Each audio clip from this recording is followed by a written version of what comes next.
Hello students, myself lecturer Deepak Mittal welcome all of you on my YouTube channel. आज हम करने जा रहे हैं प्लस टू क्लास का 6th चैप्टर है ये एप्लीकेशंस ऑफ डेरिवेटिव्स। तो उसका जो बहुत ही इम्पॉर्टेंट टॉपिक है इंक्रीजिंग एंड डिक्रीजिंग फंक्शंस। तो इसमें बहुत सारे स्टूडेंट्स को ये प्रॉब्लम रहती है कि जो क्वेश्चंस हैं उनमें जो इंटरवल्स लेने हैं, ओपन इंटरवल, क्लोज्ड इंटरवल, तो उसमें बहुत सारी कन्फ्यूज़न रहती है स्टूडेंट्स को। तो इस वीडियो में हम कोशिश करेंगे कि आपको अच्छे से कंसेप्ट क्लियर हो जाए और आपका कोई भी डाउट पेंडिंग ना रहे। ठीक है, तो ये हमारा 3rd लेक्चर है एप्लीकेशन ऑफ डेरिवेटिव्स का। पहले 2 लेक्चर्स में, एक में हमने टेंजेंट एंड नॉर्मल और दूसरे में rate of change of quantities discuss किए थे। तो उनके लिंक्स डिस्क्रिप्शन बॉक्स में दिए हैं। अगर आपने वो वीडियोस नहीं देखे तो आप उनके लिंक लेके उन वीडियोस को भी देख सकते हैं। तो अब हम स्टार्ट करते हैं increasing and decreasing function. Okay, तो पहले हम थोड़ा इसका कंसेप्ट डिस्कस करेंगे कि इंक्रीजिंग और डिक्रीजिंग फंक्शन एक्चुअल में होते क्या हैं। ठीक है, अब मान लो हमारे पास एक फंक्शन है f(x) is equal to x plus 2। ठीक है, नॉर्मली हम f(x) को क्या लिख लेते हैं, y से डिनोट करते हैं। तो इसका हमने एक टेबल बना लिया यहाँ पर। ठीक है, x और f(x), और f(x) क्या है हमारे पास x प्लस 2। तो जब x1 होगा तो f(x) की वैल्यू 3, x2 है तो ये 4 हो जाएगा, 3 है तो 5, 4 है तो 6, 5 है तो 7। यहाँ पर पुट करके आप सारी वैल्यूज़ कैलकुलेट कर सकते हो। और जब हम इन वैल्यूज़ को यहाँ पर प्लॉट करते हैं तो ये आएगा कि जब x1 है तो y की वैल्यू 3 आएगी, x2 है तो y की वैल्यू 4 आ जाएगी, x3 है तो y की वैल्यू 5 आएगी। तो हम देखते हैं कि जैसे जैसे हमारा x इंक्रीज़ कर रहा है तो उसके साथ y भी इंक्रीज़ कर रहा है, फंक्शन ऊपर को जा रहा है। मतलब y की जो वैल्यू है f(x) बोल सकते हो या y, तो y की जो वैल्यू है वो इंक्रीज़ कर रही है। ठीक है, तो जैसे जैसे हम x इंक्रीज़ करते हैं, अगर हम x2 बड़ा लेते हैं x1 से, तो फंक्शन की वैल्यू है जो बड़े पॉइंट पे वो वैल्यू भी क्या होती है, बड़ी आ रही है हमारे पास। तो हम बोलते हैं कि ये इंक्रीजिंग फंक्शन है, कि ये फंक्शन क्या हो रहा है, इंक्रीज कर रहा है। ओके, अब एक और एग्जांपल लेते हैं हम सेकंड। तो ये हमारे पास एक फंक्शन है जो कि ब्रेक करके दिया हुआ है कि when x lies between 0 and 3, जब x 0 और 3 के बीच में है तो फंक्शन की वैल्यू x के इक्वल है। 3 से 5 के बीच में x है तो फंक्शन कांस्टेंट है 3, और जब x 5 से बड़ा है तो फंक्शन की वैल्यू है x माइनस 2। तो इसमें हम इसके पॉइंट टेबल कैलकुलेट करें तो जब x1 है तो इस इंटरवल में लाई करेगा, तो वैल्यू क्या आ जाएगी f(x) की, x के इक्वल है 1 आ जाएगी, 2 के 2 आ जाएगी, 3 पे 3 आ जाएगी। अब जब x4 लेंगे तो 4 आएगा हमारा इस इंटरवल में। तो 3 से लेके 5 तक फंक्शन क्या है, कांस्टेंट है। मतलब 4 ले लो, 4.1, 4.2, सभी पॉइंट पे फंक्शन की वैल्यू क्या आएगी, 3 आएगी। इवन जब 5 पे भी हम निकालते हैं, जब x को 5 लेते हैं तो f(x) की वैल्यू हमें इसमें पुट करनी है, तो 5 माइनस 2 पुट करेंगे तो भी फंक्शन की वैल्यू क्या आएगी, 3 आएगी। और उसके बाद फिर जब 6 पुट करते हैं तो 4 आती है, 7 पुट करते हैं तो 5 आता है। तो अब इसका अगर आप ग्राफ प्लॉट करो, ये सारे पॉइंट ग्राफ पेपर पे, तो ये जब x1 है तो y1 है, x2 है तो y2 है, x3 है तो y3 है, और जब x4 है y तब भी 3 है, x5 है y तब भी 3 है। लेकिन जब x6 हो गया तो y की वैल्यू 4 हो गई, x7 हो गया तो y की वैल्यू 5 हो गई। तो अब इस फंक्शन को अगर हम देखें तो जो हमारा पहले वाला फंक्शन था, ऊपर वाला फंक्शन, वो कॉन्टिन्यूसली इंक्रीज कर रहा था, ऊपर को जा रहा था। ये फंक्शन क्या है, पहले तो ये फंक्शन इंक्रीज कर रहा था, उसके बाद ये हो गया कांस्टेंट, मतलब स्टेबल हो गया। आप कांस्टेंट भी बोल सकते हो, स्टेबल भी बोल सकते हो। उसके बाद फिर ये इंक्रीज करने लग गया। ठीक है, तो इस फंक्शन को हम ये नहीं कह सकते कि ये इंक्रीजिंग फंक्शन है। मतलब ये क्योंकि हमेशा नहीं बढ़ रहा, ये 3 तक बढ़ता रहा, उसके बाद ये रुक गया बढ़ना। ठीक है, तो नॉर्मली इस फंक्शन को हम लिखते हैं नेवर डिक्रीजिंग, कि ये फंक्शन जो है कभी भी कम नहीं होता, डिक्रीज नहीं करता कभी भी, है ना। इंक्रीज तो कर रहा है, कहीं कभी कभी ऊपर जाके रुक जाता है, फिर इंक्रीज करने लग जाता है, लेकिन कभी भी ये जो वैल्यू एक बार आ गई उससे कम नहीं आती, डिक्रीज नहीं करता ये फंक्शन कभी भी। तो इट मीन्स इस टाइप के हमारे पास दो टाइप के फंक्शंस हैं ये, ठीक है। ये सिर्फ इंक्रीजिंग की टाइप से बनाए हैं हमने, ऐसे ही डिक्रीजिंग की टाइप से भी बनेंगे। तो टोटल हमारे पास जो फंक्शंस बनते हैं वो बनते हैं फंक्शन 5 टाइप्स के, ठीक है।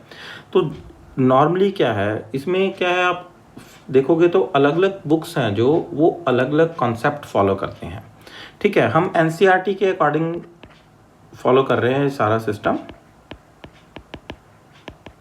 तो उसमें क्या है, जो फंक्शन कॉन्टिन्यूसली इंक्रीज करता है, जिसकी वैल्यू हर एक पॉइंट पे पहले से ज़्यादा आती है, तो इसको हम लिखते हैं स्ट्रिक्टली इंक्रीजिंग फंक्शन।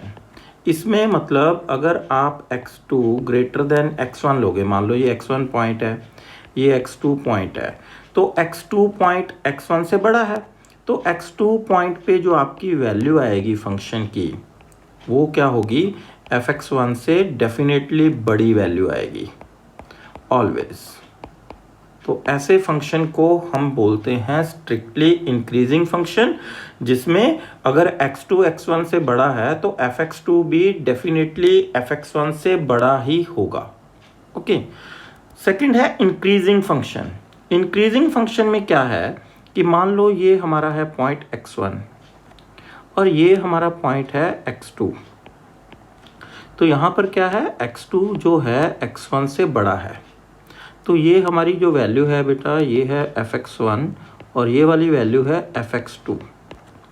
तो fx2 क्या आ गया, fx2 ग्रेटर देन fx1 आ गया, ओके। लेकिन अगर हम यहाँ पर इसको x1 मान लें और इसको x2 मान लें तो ये fx1 आ जाएगा और ये fx2 आ जाएगा। तो x2 तो क्या है, हमारा x1 से बड़ा है, बट f ऑफ x2 क्या आ गया, f ऑफ x1 के इक्वल आ गया। इसका मतलब इंक्रीजिंग फंक्शन में जो कंडीशन बनेगी आपकी वो ये बनेगी कि जब भी x2 x1 से बड़ा होगा तो f of x2 greater than equal to आएगा, मतलब ये बड़ा भी हो सकता है और इक्वल भी हो सकता है। बट स्ट्रिक्टली इंक्रीजिंग में क्या होगा कि जब भी x2 x1 से बड़ा आएगा तो f of x2 f of x1 से बड़ा ही होगा, मतलब इसमें ओनली ग्रेटर देन है और इंक्रीजिंग में ग्रेटर देन इक्वल टू है। ऐसे ही जो स्ट्रिक्टली डिक्रीजिंग है, स्ट्रिक्टली डिक्रीजिंग में जब आपका x2 x1 से बड़ा होगा तो f ऑफ x2 कम होगा, इसमें साइन चेंज होता है बेटा, क्योंकि देखो ये x1 है, ये x2 है, तो ये आपका fx1 है और ये आपका fx2 है। तो x2 बड़ा है x1 से, बट fx2 क्या है, छोटा हो गया, नीचे को आ गया ये, इसीलिए इस फंक्शन को हम बोलते हैं स्ट्रिक्टली डिक्रीजिंग। और डिक्रीजिंग में जब भी आपका x2 x1 से बड़ा होगा तो f of x2 less than equal to, मतलब ये लेस देन भी हो सकता है और इक्वल टू भी हो सकता है, ओके। और एक होता है हमारे पास मिक्स फंक्शन, इसको हम ये भी लिख सकते हैं कि बोथ इंक्रीजिंग एंड डिक्रीजिंग, कि ये दोनों चीज़ें हैं इसमें, है ना, कि पहले ये इंक्रीज कर रहा था फिर स्टेबल हो गया, फिर डिक्रीज कर गया, फिर ये पहले इंक्रीज कर रहा है, यहाँ पे थोड़ा स्टेबल हुआ, फिर डिक्रीज करने लग गया, फिर थोड़ा स्टेबल हुआ, फिर इंक्रीज करने लग गया। तो जो मिक्स फंक्शन है जिसमें दोनों पॉसिबिलिटीज़ हैं, इंक्रीजिंग भी है और डिक्रीजिंग भी है, उस फंक्शन को हम मैथमेटिकली लिखते हैं कि नीदर इंक्रीजिंग नॉर डिक्रीजिंग, कि वो हम ऐसे नहीं लिखते कि वो बोथ है, हम लिखते हैं फिर वो कुछ भी नहीं है, ना तो वो इंक्रीज कर रहा है ना डिक्रीज कर रहा है। क्योंकि इंक्रीजिंग हम ये मानते हैं कि पूरे इंटरवल में सिर्फ और सिर्फ जो फंक्शन है वो इंक्रीज करे, और डिक्रीजिंग उसको बोलेंगे जो सिर्फ डिक्रीज करे, ओके। तो जो बोथ है, मिक्स है, उसको आपने बोलना है neither increasing nor decreasing function, okay. अब इसमें एक कॉन्सेप्ट हमें और पढ़ना है, तो वो कॉन्सेप्ट क्या है, देखो अब सबसे फर्स्ट फंक्शन हम डिस्कस कर रहे हैं जो स्ट्रिक्टली इंक्रीजिंग फंक्शन है। इसमें आप किसी भी पॉइंट पे टेंजेंट ड्रॉ करो, ये टेंजेंट है, तो ये जो एंगल बनेगा आपका, ये एंगल क्या होगा, ये जो थीटा एंगल बनेगा, तो ये थीटा क्या होगा, लेस देन 90 होगा। थीटा जो एंगल बनेगा वो 90 से छोटा होगा। थीटा 90 से छोटा होगा तो जो आपकी स्लोप आएगी, स्लोप मतलब डेरिवेटिव, तो वो क्या आएगी, पॉजिटिव। मतलब जो डेरिवेटिव आएगा फंक्शन का वो ग्रेटर देन 0 आएगा। ठीक है, क्योंकि जब थीटा 90 से कम है, फर्स्ट क्वाड्रेंट में है, फर्स्ट क्वाड्रेंट में टैन क्या होता है, पॉजिटिव होता है। अब हम सेकंड इंक्रीजिंग फंक्शन की बात करें। इसमें क्या है, अगर तो हम किसी ऐसे पॉइंट पे स्लोप लेते हैं तो वो एंगल हमारा 90 से कम आता है, तो हमारी स्लोप क्या आ जाती है, मतलब डेरिवेटिव क्या आ जाता है, ग्रेटर देन 0 आ जाता है। अगर हम किसी ऐसे पॉइंट पे टेंजेंट लेंगे तो एक्स एक्सिस के पैरेलल आ जाएगी, तो इस पॉइंट पे जो डेरिवेटिव है वो क्या आ जाएगा, 0 आ जाएगा। इसका मतलब जो आपका इंक्रीजिंग फंक्शन होगा उसमें आपका जो डेरिवेटिव रहेगा वो ग्रेटर देन इक्वल टू 0 आएगा। ठीक है, ऐसे ही जो डिक्रीजिंग फंक्शन है, इसमें देखो आप, चाहे वो स्ट्रेट लाइन हो सकती है, वो कर्व भी हो सकती है ऐसे, तो कोई भी पॉइंट लोगे उस पर जब टेंजेंट ड्रॉ करोगे तो उस टेंजेंट का जो एंगल बनेगा वो ग्रेटर देन 90 डिग्री बनेगा। तो सेकंड क्वाड्रेंट में टैन नेगेटिव होता है, तो इसका मतलब जो आपका डेरिवेटिव है, स्लोप ऑफ टेंजेंट है, वो लेस देन 0 आएगी। और इसमें लेस देन भी आ सकती है और कुछ पॉइंट होंगे जहाँ पर 0 भी आएगी, तो आपकी जो स्लोप ऑफ टेंजेंट है, फर्स्ट डेरिवेटिव है, वो 0 या फिर 0 से कम आएगा। और ये तो है ही मिक्स, इसमें तो कभी पॉजिटिव आएगा कभी नेगेटिव आएगा। ओके, तो इसको हम सारा कंडीशंस को यहाँ पर लिख लेते हैं। ये हमारे पास कंडीशंस बन गई। ठीक है, कि for f x to be increasing, कोई भी फंक्शन अगर इंक्रीजिंग है तो उसका फर्स्ट डेरिवेटिव क्या होगा, ग्रेटर देन इक्वल टू 0 आएगा। और अगर फंक्शन स्ट्रिक्टली इंक्रीजिंग है तो उसका डेरिवेटिव ओनली ग्रेटर देन 0 आएगा। ठीक है, ऐसे ही अगर हमारा फंक्शन जो डिक्रीजिंग फंक्शन है तो उसका जो डेरिवेटिव आएगा वो लेस देन इक्वल टू 0 आएगा। और अगर फंक्शन स्ट्रिक्टली डिक्रीजिंग है तो उसका जो डेरिवेटिव है वो ओनली लेस देन 0 आएगा। ओके, नेक्स्ट है मोनोटॉनिक फंक्शन। मोनोटॉनिक, मोनो जो वर्ड है ना वो बेटा यूज़ होता है सिंगल के लिए। ठीक है, तो जैसे मेट्रो रेल है जो सिंगल पटड़ी पे चलती है तो उसको हम मोनो रेल भी बोल देते हैं ना, मोनो रेल। ठीक है, तो मोनोटॉनिक फंक्शन मीन्स ऐसा फंक्शन जिसका सिंगल बिहेवियर हो, मतलब जो फंक्शन या तो इंक्रीजिंग हो या डिक्रीजिंग, ओनली लिख सकते हो आप कि ओनली वन थिंग होनी चाहिए, either it must be increasing in all the interval और डिक्रीजिंग, बोथ नहीं होना चाहिए। ठीक है, पूरे के पूरे इंटरवल में या तो फंक्शन सिर्फ और सिर्फ इंक्रीज करे या सिर्फ डिक्रीज करे, उस फंक्शन को हम बोलते हैं मोनोटॉनिक फंक्शन। ओके, तो होप सो कि आपको कॉन्सेप्ट अच्छे से क्लियर हो गया। तो अगर अभी तक आपको लगता है कि इसमें थोड़ा डाउट है तो आप इसको एक बार फिर से रिवाइंड करके देख लीजिए और इसको सारी कंडीशंस को कॉपी पे नोट कर लीजिए, ताकि जब आप एग्जांपल्स करेंगे तो कंडीशंस आपको अच्छे से पता हों। ओके, तो इसमें एक एक्सेप्शन है हमारे पास। नॉर्मली हमने कहा है कि जो स्ट्रिक्टली इंक्रीजिंग फंक्शन है उसमें हमारा जो डेरिवेटिव है वो 0 नहीं होना चाहिए, बट ये एक्सेप्शनल केस है, बहुत इंपॉर्टेंट केस है कि मान लो एफ एक्स कोई फंक्शन है, it may be strictly increasing if f dash x is equal to 0। अगर इसका डेरिवेटिव 0 हो तो भी ये फंक्शन स्ट्रिक्टली इंक्रीजिंग हो सकता है। कैसे, देखो मान लो हमारे पास फंक्शन है, उसका हमने डेरिवेटिव निकाल लिया। ठीक है, तो जो उसका डेरिवेटिव है, एक तो ये कंडीशन है कि वो किसी इंटरवल में नहीं 0 होना चाहिए, वो सिर्फ एक सिंगल पॉइंट पे 0 होना चाहिए। ठीक है, हम एक एग्जांपल करते हैं, f x is equal to x cube. देखो एक्स क्यूब का ग्राफ आपको पता होगा। ठीक है, एक्स क्यूब का ग्राफ बनता है बेटा इस टाइप से। ओके, तो ये ग्राफ अगर आप देखें तो हमें पता है ये तो कॉन्टिन्यूसली क्या हो रहा है, देखो बढ़ते ही जा रहा है, बढ़ते ही जा रहा है। तो ये क्या है, स्ट्रिक्टली इंक्रीजिंग फंक्शन है। लेकिन ये जो एक पॉइंट है x इक्वल टू 0, यहाँ पर इसका डेरिवेटिव 0 आ रहा है। देखो एफ डैश एक्स क्या आ गया 3x², तो एफ डैश एक्स 0 आ रहा है कहाँ पर, x इक्वल टू 0 पॉइंट पर, ठीक है। बट ओनली एक सिंगल पॉइंट है आपका जहाँ पर फंक्शन 0 डेरिवेटिव 0 आ रहा है। अब आगे भी देखते हैं इसमें, तो 0 ने क्या किया, जो पूरी नंबर लाइन थी, ये हमारी नंबर लाइन होती है, ये 0 पॉइंट, इसने इसको दो इंटरवल्स में डिवाइड कर दिया।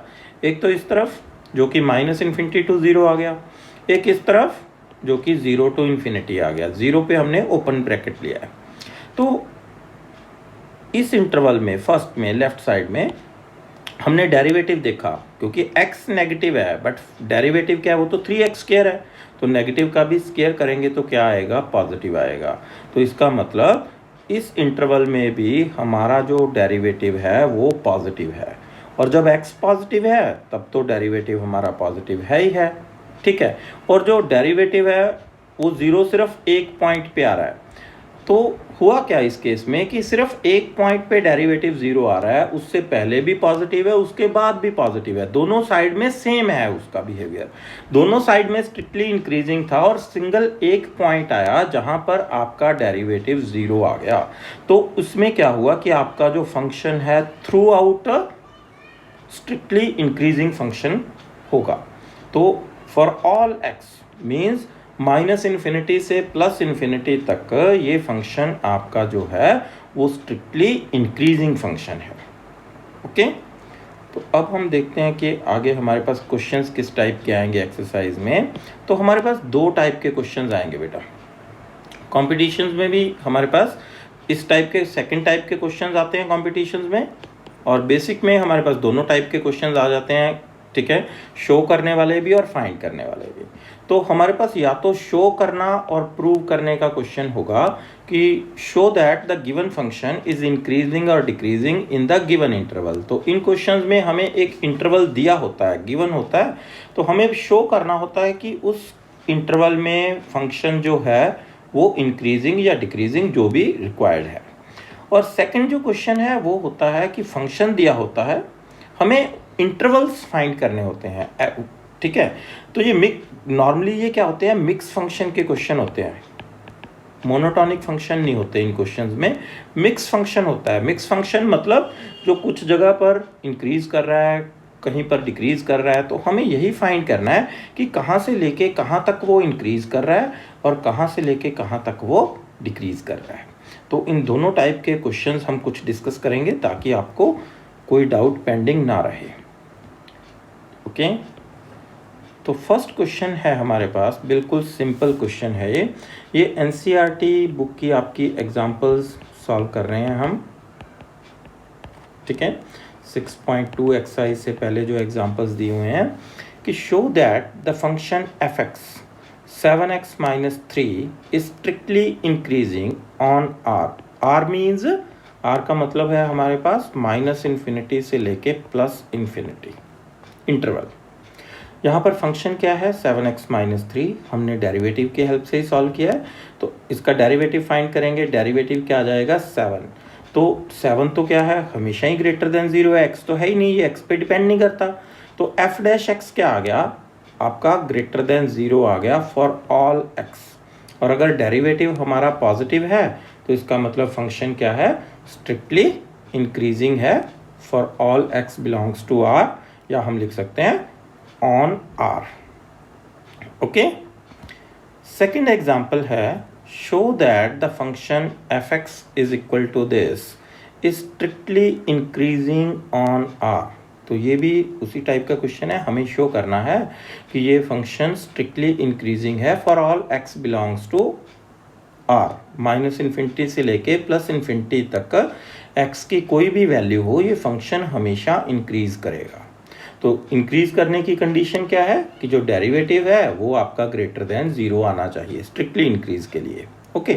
तो फंक्शन दे रखा है, डेरिवेटिव सबको आता है x³ का 3x², ये 6x हो गया, ये 4 हो गया। इन दोनों टर्म्स में से हमने 3 कॉमन ले लिया, x² - 2x + 4, तो हमने होल स्क्वायर कंप्लीट किया है। तो जो ये मिडल टर्म होती है इसका हाफ कर लेते हैं, उसका स्क्वायर ऐड कर देते हैं, उसका स्क्वायर ही सब्ट्रैक्ट करते हैं। तो ये हो गया 3x² - 2x + 1, ये -1 को 3 से मल्टीप्लाई करके बाहर ले लिया, कैलकुलेशन बिल्कुल ईजी है। तो ये 3x माइनस 1 स्क्वायर और इन दोनों को सॉल्व करके आ गया प्लस का 1। अब हमें पता है होल स्क्वायर कभी नेगेटिव तो होता नहीं है और उसमें अभी प्लस 1 भी ऐड कर रखा है, तो ये वैल्यू आपकी 1 से हमेशा ज़्यादा आएगी या इक्वल टू 1 आ सकती है, बट 0 से तो क्या होगी, डेफिनेटली ग्रेटर होगी। इसका मतलब जो हमारा एफ डैश एक्स है वो ऑलवेज ग्रेटर देन 0 आ गया for all x belongs to R. तो अगर डेरिवेटिव आपका ग्रेटर देन 0 आ गया तो फंक्शन क्या हो गया, स्ट्रिक्टली इंक्रीजिंग हो गया। ओके, नेक्स्ट क्वेश्चन है, prove that the function given by f x is equal to cos x is strictly increasing in 0 to pi. Okay, तो फंक्शन क्या दे रखा है, कॉस एक्स, डेरिवेटिव पता है हमें माइनस साइन एक्स। तो ए पार्ट हम करते हैं, तो इंटरवल हमें दे रखा है 0 to पाई। 0 to पाई हमें पता है ये 0 है, ये पाई बाय 2 है, ये पाई है।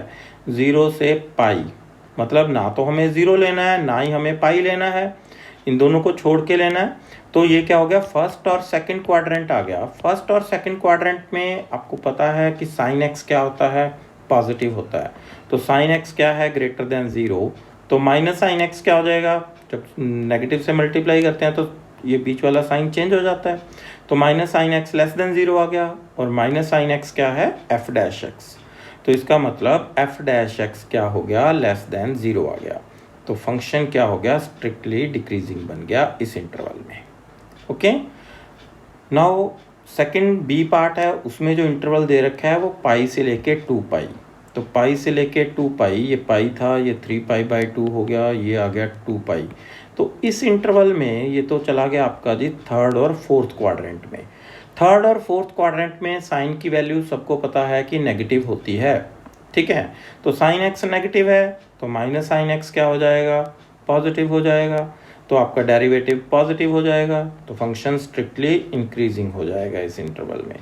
और अगर हम 0 से 2 पाई के बीच में बात करें, 0 से लेके 2 पाई, तो क्या है, 0 से पाई तक वो डिक्रीज कर रहा है, 0 पाई से 2 पाई इंक्रीज कर रहा है। इट मीन्स 0 से 2 पाई के बीच में क्या हुआ, वो बोथ आ गया। और जहां पर बोथ आता है उसको हम क्या लिखते हैं, नीदर इंक्रीजिंग नॉर डिक्रीजिंग। हमने बोथ नहीं लिखना कि बोथ इंक्रीजिंग एंड डिक्रीजिंग, हमने लिखना है कि फंक्शन इज नॉट मोनोटोनिक, मतलब फंक्शन का बिहेवियर जो है वो सिंगल नहीं है, ना वो सिर्फ इंक्रीज कर रहा है ना डिक्रीज, वो दोनों चीजें कर रहा है। तो उसको हम लिखते हैं कि ना तो वो इंक्रीजिंग है ना decreasing, neither increasing nor decreasing. Okay, next question है example number 4, find the intervals in which the function f given by. अब इसमें ये फाइंड वाला क्वेश्चन आ गया, अभी तक जो हम कर रहे थे वो शो वाले क्वेश्चन थे, ठीक है। तो फंक्शन आपको दे रखा है और आपको फाइंड करना है वो इंटरवल जिसमें ये फंक्शन इंक्रीजिंग है, या फिर दूसरा वो भी फाइंड करना है जिसमें डिक्रीजिंग है। तो एक एक करके करेंगे। फंक्शन है x square minus 4x plus 6, derivative आ गया 2x माइनस 4। तो इन क्वेश्चंस को ना हम दो तरीके से करेंगे, ये हमारा फर्स्ट मेथड है, नेक्स्ट क्वेश्चन हम सेकंड मेथड से करेंगे, ठीक है। फर्स्ट मेथड में हम क्या करते हैं, हमने एफ डैश एक्स निकाल लिया, तो कहते हैं कि फंक्शन स्ट्रिक्टली इंक्रीजिंग कब होता है, जब उसका डेरिवेटिव पॉजिटिव होता है। मतलब 2x माइनस 4 ग्रेटर देन 0 होना चाहिए, 2x ग्रेटर देन 4 होना चाहिए और x ग्रेटर देन 2 होना चाहिए। तो आपका जो इंटरवल है वो आ गया 2 से लेके इन्फिनिटी तक। ऐसे ही स्ट्रिक्टली डिक्रीजिंग के लिए क्या होना चाहिए, डेरिवेटिव लेस देन 0 होना चाहिए। डेरिवेटिव की वैल्यू पुट कर दी, 4 को राइट साइड पे ट्रांसफ़र कर दिया, x लेस देन 2 आ गया, तो माइनस इन्फिनिटी से लेके 2 के बीच में फंक्शन आपका स्ट्रिक्टली डिक्रीजिंग है। तो इसमें हमने क्या किया कि फंक्शन को, डेरिवेटिव को पॉजिटिव और नेगेटिव मान के चले हैं, वहाँ से क्वेश्चन सॉल्व किया है। सेकंड मेथड में हम ऐसे नहीं करेंगे, ठीक है। तो ये इजी क्वेश्चन था। नेक्स्ट में हम देखते हैं क्वेश्चन। तो इसमें क्या है, फंक्शन जो है आपका वो क्यूबिक फंक्शन है, थर्ड डिग्री का फंक्शन है। बाकी स्टेटमेंट सेम है, फाइंड द इंटरवल्स, हमें इंटरवल्स फाइंड करने हैं, स्ट्रिक्टली इंक्रीजिंग का भी और डिक्रीजिंग का भी, ठीक है। तो हमें इसको हम सेकंड मेथड से कर रहे हैं, तो ये मेथड उससे कंपैरेटिवली इजी रहता है जो क्वेश्चन थोड़े टिपिकल हों उनके लिए, ठीक है।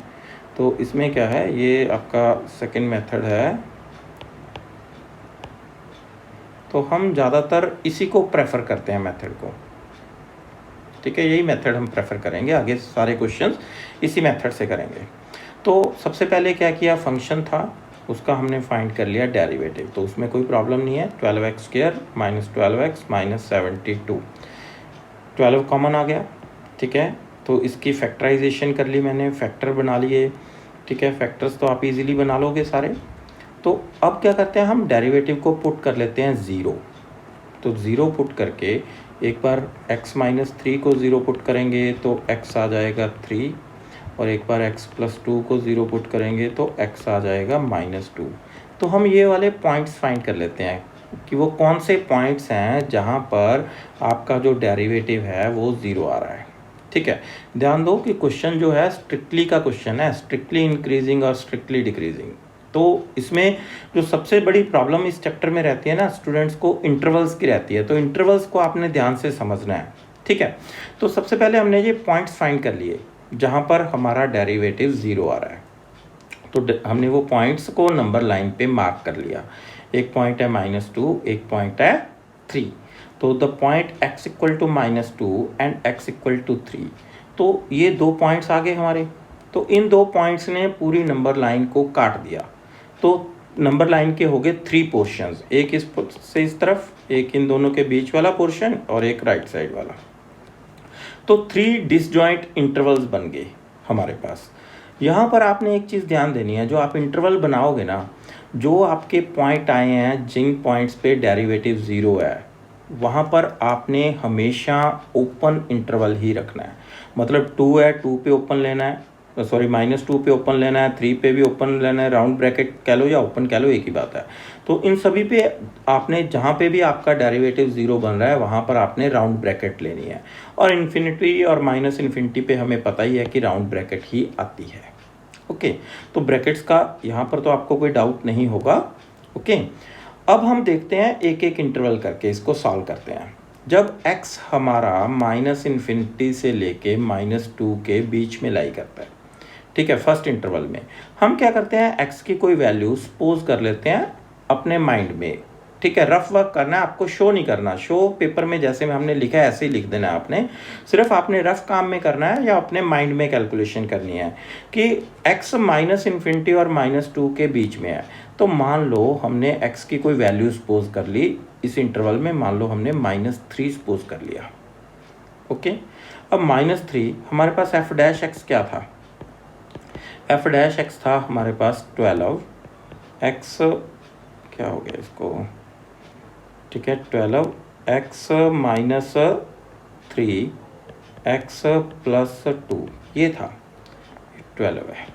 तो -3 पुट करोगे तो ये कितना हो जाएगा, ये -6 हो जाएगा। यहाँ पर -3 पुट करोगे तो ये हो जाएगा -1। तो हमने लिख दिया कि 12 तो एज इट इज रहेगा, फर्स्ट ब्रैकेट है वो भी माइनस में आ रहा है, सेकंड ब्रैकेट वो भी माइनस में आ रहा है, और दोनों ब्रैकेट्स की मल्टीप्लिकेशन करेंगे माइनस और माइनस तो क्या हो जाएगा, प्लस बन जाएगा। इसका मतलब जो हमारा डेरिवेटिव है वो ग्रेटर देन 0 आ जाएगा, ठीक है। तो इसमें ज़रूरी नहीं है कि आपने -3 ही सपोज करना है, मान लो आपने -5 सपोज कर लिया, ठीक है। तो ये देखो फंक्शन क्या था आपका, फंक्शन था 12 x माइनस 3 x प्लस 2। अगर आपने -5 भी पुट किया तो ये 12 तो एज इट इज रहेगा, यहाँ पर क्या हो जाएगा, ब्रैकेट में -5 पुट करेंगे तो ये -8 हो जाएगा, ये हो जाएगा -3। तो भी दोनों ब्रैकेट्स क्या आएंगे, नेगेटिव आएंगे। मतलब आप इस इंटरवल में कोई सी भी वैल्यू सपोज कर सकते हो माइंड में, ठीक है। तो उसमें कोई गलती नहीं होगी कि किसी बच्चे ने -3 पुट किया, किसी ने -5, तो कोई डिफरेंस नहीं है उसमें, बट वैल्यू -2 से छोटी लेनी है आपने।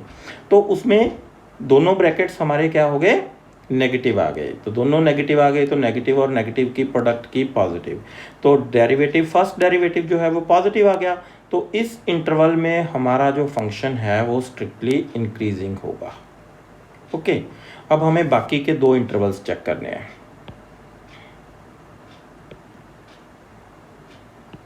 ठीक है। तो हमारा डेरिवेटिव क्या था, यहाँ पर हम दोबारा से लिख लेते हैं। डेरिवेटिव था हमारा 12 x माइनस 3 x प्लस 2। अब हम सेकेंड इंटरवल चेक कर रहे हैं -2 से 3 के बीच में। तो इसमें मान लो हमने x की सबसे इजी वैल्यू 0 ले ली। 0 लेंगे तो ये वाला ब्रैकेट है जो यहाँ पर 0 पुट करोगे ये माइनस में आ जाएगा फर्स्ट ब्रैकेट, सेकंड ब्रैकेट क्या होगा प्लस में आ जाएगा। ठीक है, तो एक माइनस की वैल्यू है एक प्लस की वैल्यू है, या आप पूरी भी कैलकुलेट कर सकते हो। वैल्यू 0 पुट करोगे ये -3 ये 2 तो ये कितना हो गया -72। लेकिन इसमें टाइम वेस्ट करने की ज़रूरत नहीं है। ठीक है, तो हम इसलिए वैल्यूज़ नहीं लिखते, हम लिख लेते हैं कि फर्स्ट ब्रैकेट में नेगेटिव है सेकंड में पॉजिटिव है, और नेगेटिव और पॉजिटिव को मल्टीप्लाई करेंगे तो नेगेटिव आएगा। तो अगर नेगेटिव आ जाएगा तो इस इंटरवल में फंक्शन आपका स्ट्रिक्टली डिक्रीजिंग हो जाएगा।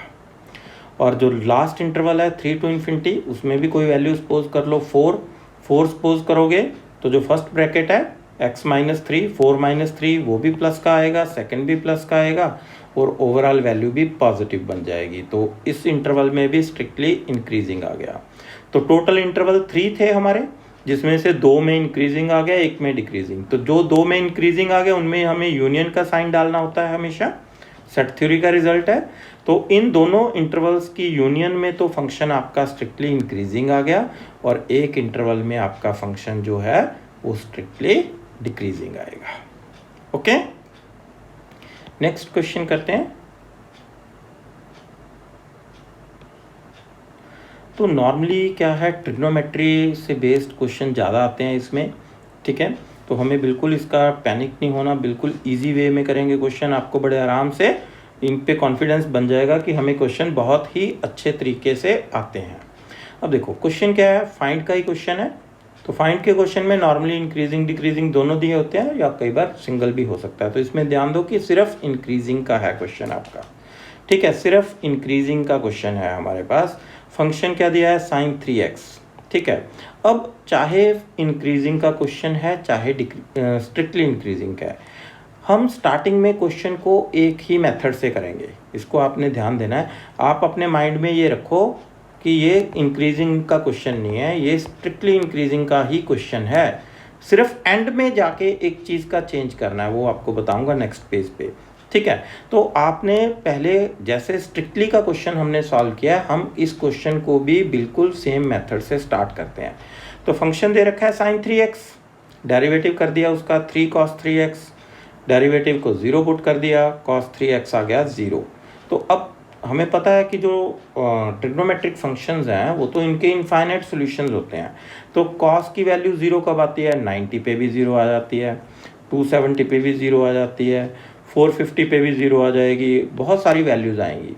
बट हमें तो सिर्फ वो वैल्यूज़ चाहिए जो इस इंटरवल में, जो हमारे क्वेश्चन में इंटरवल दिया है ना 0 to π/2, उस इंटरवल के बीच बीच में आए। ठीक है, तो अगर 3x को π/2 मानते हैं, 3x को हम π/2 मानते हैं तो x कितना हो गया, π/6 आ गया। और 3x को 3π/2 मानते हैं तो x हो गया π/2। तो हमारा इंटरवल ख़त्म हो गया ना। तो हम आगे 450 वगैरह वैल्यूज़ नहीं लेंगे इसमें। ठीक है, नेगेटिव भी नहीं लेंगे क्योंकि 0 से कम नहीं लेनी हमें वैल्यू। तो ओनली एक ही पॉइंट है जो इंटरवल के बीच में लाई करता है। ठीक है, अगर क्लोज्ड इंटरवल लिया है हमने तो फिर आप ये भी मान सकते हो कि दोनों के दोनों पॉइंट ही इस इंटरवल के बीच में लाई करते हैं। ठीक है, क्योंकि चाहे ये बाउंड्री है, क्योंकि इंटरवल हमारा क्लोज्ड है। अब देखो ये पॉइंट उसके बीच में लाई करता है, तो इस पॉइंट ने इस इंटरवल को 2 हाफ्स में डिवाइड कर दिया। हाफ्स एग्जैक्टली इक्वल होने ज़रूरी नहीं है, यहाँ पर इंटरवल एक बड़ा एक छोटा भी हो सकता है। तो जैसे ये 0 से लेकर 90 तक है, एक इंटरवल हमारा 0 से 30 तक आ गया, दूसरा 30 से 90 तक आ गया।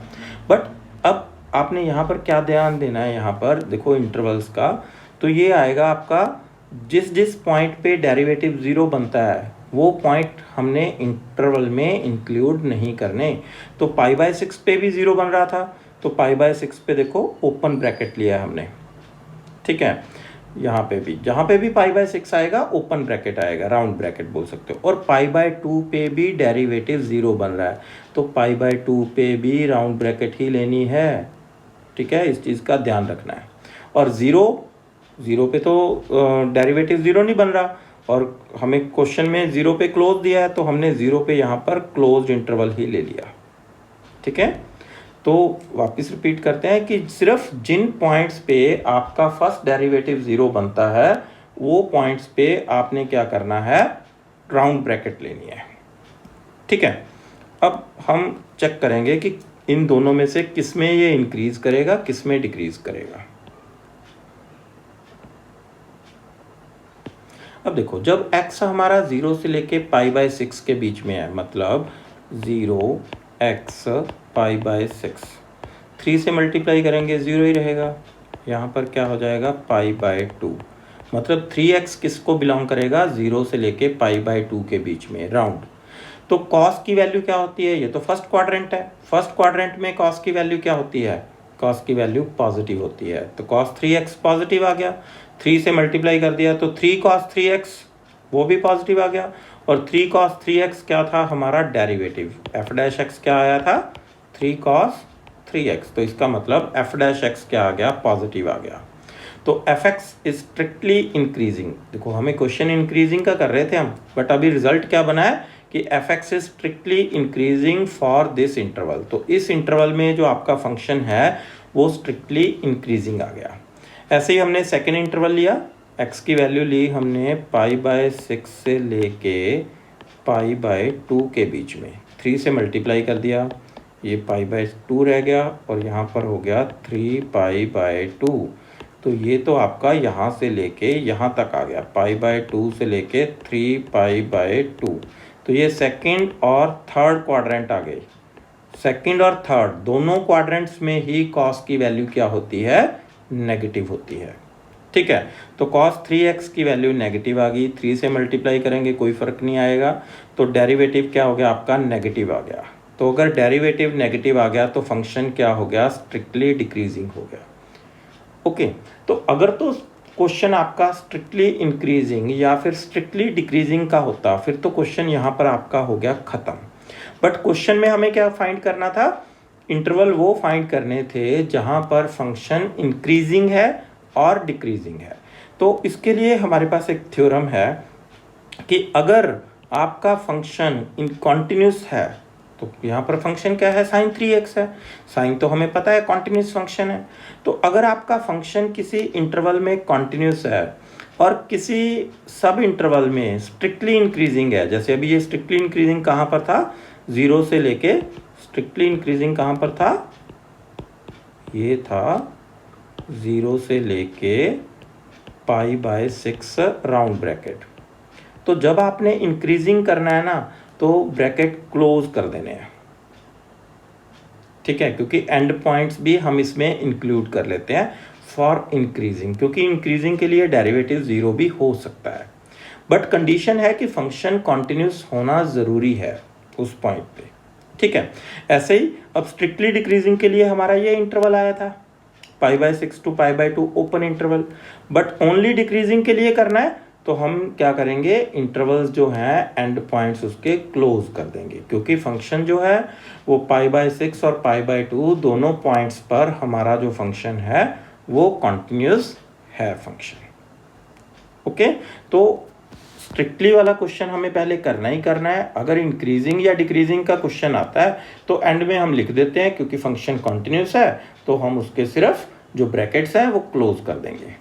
ओके, लास्ट क्वेश्चन है हमारे पास, बहुत इंपॉर्टेंट क्वेश्चन है ये, एग्जामिनेशन पॉइंट ऑफ व्यू से बहुत ज़्यादा इंपॉर्टेंट क्वेश्चन है।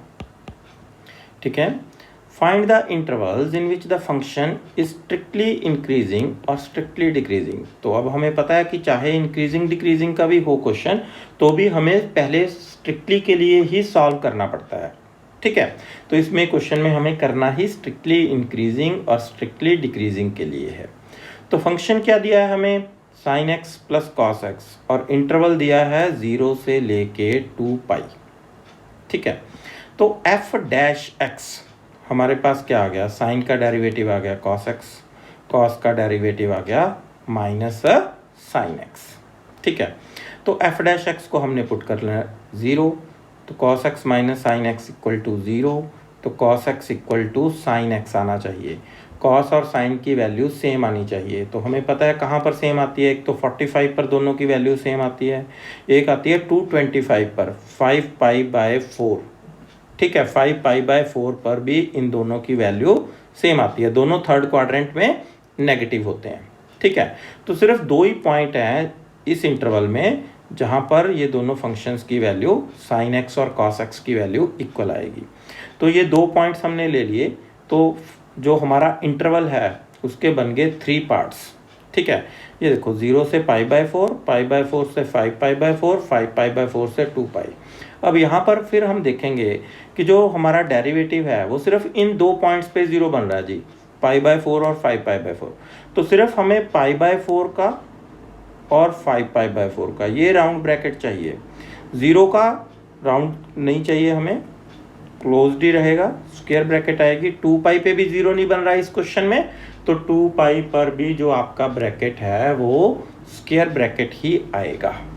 ओके, हमने इसको ब्रेक कर दिया, तो हमारे पास बन गए 3 इंटरवल्स, 0 to π/4, π/4 to 5π/4, 5π/4 से लेके 2π। अब हम एक थोड़ा इनका ना पहले ग्राफ्स देखते हैं। ठीक है, थोड़ा आपको इजी हो जाएगा अगर थोड़ा आप ग्राफिकल स्ट्रक्चर इनकी देख लो एक बार। सॉरी, तो हमें ग्राफ ऐसे बनाना पड़ेगा। ठीक है, तो साइन एक्स का ग्राफ, साइन एक्स का ग्राफ हमें पता है साइन 0 0 होता है, तो साइन का ग्राफ ऐसे बनता है। ठीक है, सबको पता है ये। और कॉस का ग्राफ कैसे बनता है? कॉस का ग्राफ हमारे पास बनता है, कॉस 1 से स्टार्ट होता है, कॉस का ग्राफ हमारे पास बनता है ऐसे।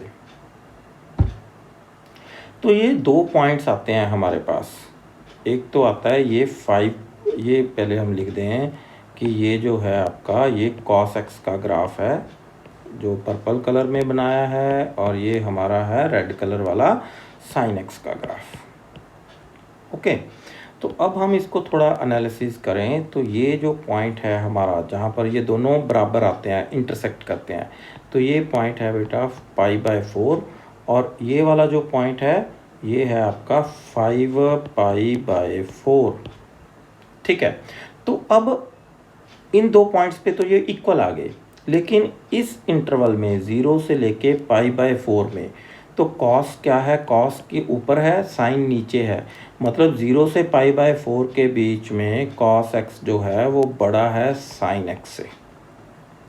ओके, और π/4 से लेके 5π/4 तक देखो साइन वाला कर्व है जो रेड कलर वाला वो ऊपर है, कॉस वाला कर्व नीचे है, मतलब इस इंटरवल में आपका क्या है जी, साइन एक्स जो है वो बड़ा है कॉस एक्स से। ओके, और 5π/4 से लेके 2π जो इंटरवल है ये वाला, इस इंटरवल में फिर कॉस ऊपर चला गया, साइन नीचे हो गया, तो इस इंटरवल में कॉस एक्स जो है वो बड़ा है साइन एक्स से। ठीक है, तो ये रिजल्ट आपको पता होने चाहिए, हम इन रिजल्ट्स का क्वेश्चन में यूज करने वाले हैं। ठीक है, तो 0 से π/4 में cos x की कर्व ऊपर है, ये cos x है, ये sin x है, तो cos x बड़ा है sin x से। π/4 से लेके 5π/4 के बीच में sin x ऊपर है, cos x नीचे है, तो sin x बड़ा है, और 5π/4 से 2π के बीच में cos x ऊपर है, sin x नीचे है, मतलब cos x बड़ा है sin x से। तो अब देखो, तो 0 से लेके π/4 के बीच में, ठीक है, 0 से लेके π/4 के बीच में और 5π/4 से लेके 2π के बीच में, दोनों में cos x आपका बड़ा है sin x से। तो अभी हमने ग्राफ से बनाया, आप उसको एक बार दोबारा से चेक कर सकते हो। तो cos x अगर बड़ा है sin x से, तो इसका मतलब cos x minus sin x आपका पॉजिटिव है। तो cos x minus sin x किसके इक्वल है? डेरिवेटिव के। इसका मतलब क्या हुआ? डेरिवेटिव आपका पॉजिटिव आ गया इस इंटरवल में। तो डेरिवेटिव पॉजिटिव आ गया तो फंक्शन क्या हो गया? फंक्शन स्ट्रिक्टली इंक्रीजिंग हो गया। इसका मतलब फंक्शन क्या होगा? स्ट्रिक्टली इंक्रीजिंग होगा आपका। तो 0 से लेके π/4, तो 0 पे स्क्वायर ब्रैकेट है, π/4 पे राउंड ब्रैकेट है, 5π/4 पे भी राउंड ब्रैकेट ही आएगी आपकी, और 2π पे स्क्वायर ब्रैकेट आएगी अगेन। ठीक है, अब जो बीच वाला इंटरवल बचा था π/4 से लेके 5π/4, तो ये देखो π/4 से लेके 5π/4, उसके बीच में cos x क्या है? कम है sin x से, छोटा है। तो cos x minus sin x क्या हो गया? लेस देन 0 हो गया। तो cos x minus sin x क्या था आपका? f' x था। तो f' x क्या हो गया? लेस देन 0 हो गया। तो एफ डैश एक्स अगर नेगेटिव है तो फंक्शन क्या हो गया, स्ट्रिक्टली डिक्रीजिंग आएगा इस इंटरवल में, π/4 से लेके 5π/4 राउंड ब्रैकेट है, ओपन इंटरवल है। ठीक है, तो होप सो कि आपको सारे कंसेप्ट अच्छे से समझ आ गए होंगे। अगर आपको वीडियो अच्छा लगा तो शेयर और लाइक ज़रूर कीजिए। कमेंट सेक्शन में अगर आपने वीडियो पूरा देखा है तो कमेंट सेक्शन में कमेंट जरूर दिया कीजिए, ताकि हमें पता चल जाता है कि आपको वीडियो कैसा लगता है। कोई भी आपको उसमें प्रॉब्लम है तो सजेशन ज़रूर दीजिए, ताकि आने वाले वीडियोस में हम उसको और अच्छे से इम्प्रूव कर सकें। और आने वाले वीडियोस को देखने के लिए चैनल को सब्सक्राइब करना ना भूलें और बेल बटन को हिट कर दीजिए, ताकि जैसे ही वीडियो अपलोड हो आपके पास नोटिफिकेशन आ जाए। Thank you all.